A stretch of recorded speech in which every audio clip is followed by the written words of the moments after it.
నేను మీ Aparna, spiritual and relationship coach. Part 2లో ఏం చెప్తాను అని ఆలోచిస్తున్నారా? ఈ జర్నీ నేను ఎలా మొదలెట్టాను అనేది గుర్తుందా?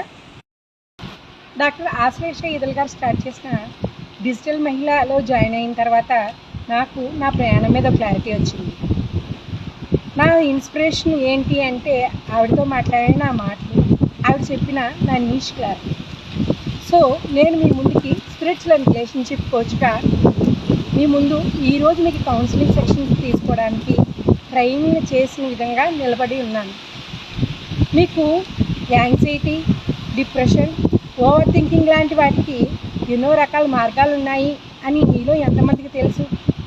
మిస్అండర్స్టాండింగ్, మిస్కమ్యూనికేషన్కి కూర్చుని మాట్లాడుకుంటే చాలా ప్రాబ్లమ్స్కి సొల్యూషన్ దొరుకుతుంది అన్న విషయం మీలో ఎంతమంది యాక్సెప్ట్ చేస్తారు? అవును,